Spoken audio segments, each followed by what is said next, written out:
was your family's reaction to your success? Oh, they all quit their jobs when they found out I was making $20 million a year. It's my, we rich, we rich. I was like, no, I'm rich. You get your jobs back before it's too late. Chris Tucker doesn't just make people laugh. He completely takes over the room. The second he starts talking on a talk show or a movie set, even the most professional celebrities completely lose their composure and break character. And these are his best moments. Do you ever go in public anywhere with Michael Jackson? Because what's that like? You know what? We go to the movies sometimes. We go to the movies. Both of us like going to the movies. So we go to the movies, but it's hard because Michael got to sneak in the movie right before it starts. So Michael come in there like with a ninja suit on. He's hiding and all black. All of a sudden, I'm sitting there, where's Michael? And then I turn around. He's like, hey, Chris. I'm like, oh, man. How long you been here? About 5 minutes.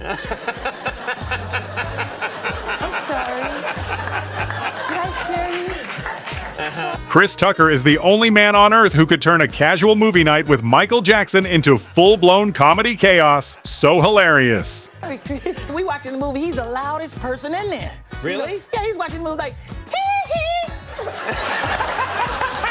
I said, Michael, would you shut up before people see you? I'm sorry, it was funny, Chris. Yeah. If you think sneaking the King of Pop into a local movie theater in a full ninja suit is wild, wait until you see how Chris handled his actual finances. When those $20 million movie checks finally hit, standard logic went completely out the window. What did you spend money on? I was spending too much money. I bought 2 houses right next door to each other. It was crazy. I said, I'll take that one too. I don't want nobody to mess with me. I was borrowing stuff for myself. Well, that's got to be crazy, too. But as crazy as Chris was spending his own cash, nothing could prepare him for the sheer scale of star power waiting for him across the globe. The moment he touched down in Hong Kong with Jackie Chan, Chris realized he wasn't just hanging out with a movie star. He was walking alongside an absolute living god. He's the man. Jackie owned everything. He's like, you like hotel? He said, you like hotel? I said, yeah, it's my hotel. That's my hotel. No. So I got to do more movies.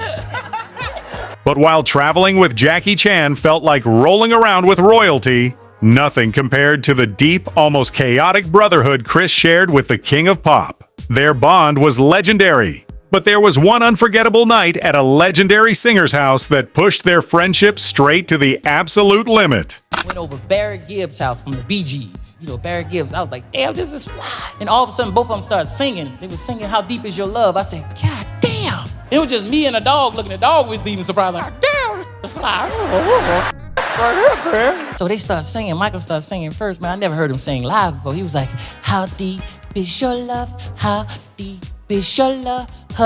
I really need to know. And I got caught up and came in. Come to you on a summer breeze, and you know I can say, and you know it. And Michael was like, Chris, no.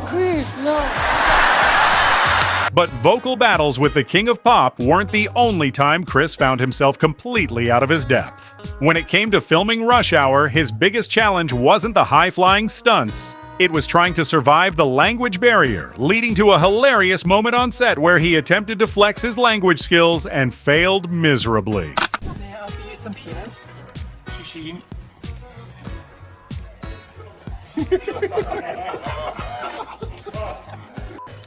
Need shishi? Shishi. See? How different is that? My English? You even cannot see 3 words. Chinese. Some lunch. You need some lunch? I got that. I got it before that. See, now you know how difficult I am. Butchering Chinese on set wasn't the only time Chris was out of his depth. The man is a walking networking anomaly. He's so deeply connected that you could name literally anyone. And Chris will swear they are best friends. He knows everybody. Like, I'm not even kidding. You can bring up a name. It doesn't matter if it's like Muhammad Ali, Paul McCartney, Jesus. You know, Chris is like, yeah, that's my boy. I'm like, what do you mean that's your boy? How do you know? What about like Stevie Wonder? You know Stevie Wonder? I know Stevie. Stevie's, oh man, he called me. Keep trying. You're gonna have to go way deep into Stevie Wonder. I was like, you know, cool. Muhammad Ali is one. He was like, yeah, I met Muhammad. I know Muhammad. Muhammad Ali. Muhammad Ali? He said, you a funny mother tucker. I said, oh, Oh, did he really? Met Mandela. Oh my God. Went to Africa, and he was like, "Where is Chris Tucker? I want him to meet my grandkids." Now you know I want to be Chris Tucker. Casually claiming Jesus is your boy isn't even the wildest flex in Chris Tucker's contact list. Out of all the heavy hitters he knew, nobody matched the energy of the king of pop. Michael was so insanely nice. Hanging out with him actually became a hazard to your pockets. Michael was just so nice. He would give you anything if you liked something. Like I was just complimenting a flat screen TV he had, and he gave it to me. I was like, Michael, I didn't want the TV. But then the black came out of me. I started liking everything after that. I said, Michael, I like that Rolls Royce. That's a bad Rolls Royce. Not the old one, the new Rolls Royce, right there. He was like, you like it, Chris? I said, yeah, I like it. He said, you sure you like it? I said, yeah, I like it. He said, well, you better go buy one, because I ain't giving you my Rolls. Michael told him he'd have to buy his own Rolls Royce, and Chris took that wealth advice a little too literally. The second those massive rush hour checks hit his account, Chris immediately started making some of the most chaotic, legendary beginner mistakes in Hollywood history. Rush hour, Jackie Chan would give me a gift. Every day he'd send it to my trailer. Yeah, I'm like, what is going on? I'm like, he's so nice. And I had to buy him something out the wild. I said, I gotta get him something. But then I realized he's from China. They make everything over there. He was getting it for free anyway. You'd think the most famous man on earth would have a master plan to blend into a crowd. Nope. MJ's literal strategy for a casual mall trip with Chris was a kid's superhero mask. Check out how that disaster turned out. One time we went to a mall. We was out, and he forgot he was famous. And we finally said, Michael, you can't go in the mall, man. You forgot who you are. He said, well, let's go. And it was only thing was in the car was Spider-Man mask. So Michael said, I'll put this on. We'll go in and we get. I said, Michael, you can't do that. They're gonna know it's you, Michael. He's like, no, he won't. Chris, it'll work. It'll work. We go in the mall, and he was getting away with it until people figured it out because I was with him, and he was like, Chris, is that Michael Jackson in that Spider-Man mask? Michael Jackson wearing a Spider-Man mask at the mall was pure chaos. But that was nothing compared to what happened when Chris Tucker got on set with Jackie Chan. Putting those two in front of a rolling camera was an absolute ticking time bomb. Is this a kosher meal? Yes, sir, that's our kosher meal. What's the name of it? Filter fish. Filter fish. You know what this is? What is it? Filter fish. It's filter fish. I love this stuff. I really don't. You have black people all over the world eating this. We eat lots of things. Messing up lines with Jackie Chan was nothing compared to what Chris did on the set of Money Talks. He was so aggressively funny during a simple jail cell scene that he completely broke the entire cast, turning a standard shoot into a straight-up 56-take nightmare. Put their hands on you. They tried to, man. And dude, one dude gonna come try to grab me from the back. That's how they caught me. That's how they brought me in. They was slanging like, yeah, like that. Did they grab me? Yeah. Man, get the hell off me, man!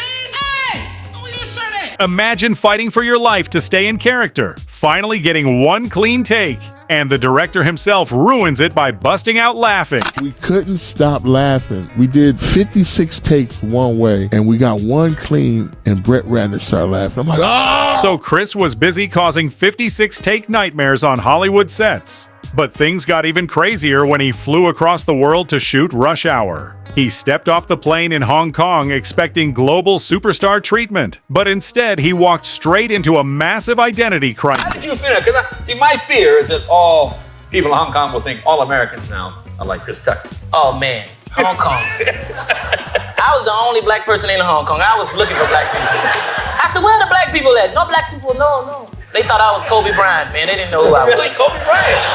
Like, Kobe, stand my autograph, Kobe. We love you. Where's Shaq?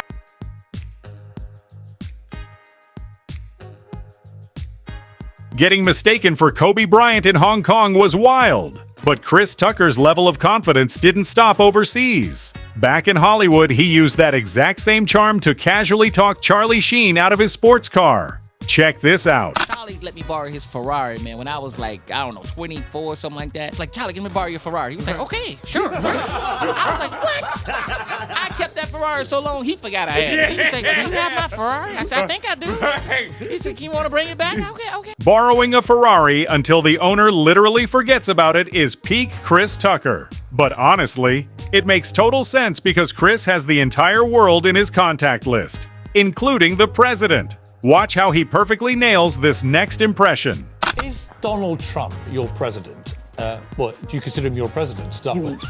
Do you mean Donald? Are you serious? Believe me. Believe me. I know Chris Tucker. He's a great comedian, great guy. I like him. It's true. I do like him. I met him. I didn't say much, but I said hello. Chris can charm his way into rooms with presidents and billionaires, but that mouth of his has been getting him into trouble since day one. Before he was flexing on Hollywood, he was using that exact same smart aleck energy to completely destroy his school teachers. I used to get on teachers' nerves. They used to hate me. They used to get mad. They said, listen, Chris, if you act up again, I'm gonna call your mama. I said, if you're gonna call my mama, you're gonna have to pay the phone bill because the phone been cut off for 2 weeks. He's sick! Go to the principal office. But I didn't care.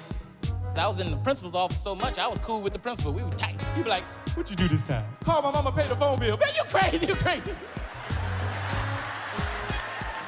You a fool, Chris. You a fool. Getting sent to the principal's office for mouthing off to his teachers was just a warm-up. Chris Tucker's slick mouth didn't just work on school faculty, it worked on world leaders. Years later, he used that exact same mouth to land a seat on Air Force One with the actual President of the United States on a trip to Africa. I went to Africa one time with Bill Clinton. I started doing impressions of Bill Clinton. He started liking it. He was like, oh shit, that sounds just like me. He invited me to Africa. He said, Tucker, you wanna go to Africa with me? You're black, I'm black, I think you're like it. So I started doing the impressions, man. Everywhere we went, he wanted me to do them. Every country we went to, finally I got tired. We got to Nigeria. He wanted me to do it in front of the president of Nigeria. And I was scared. If I mess it up, they put me in jail. And Tucker, come on now. I need you. I done set it up now. Come on, don't let me down. You want to ride home, right? Huh?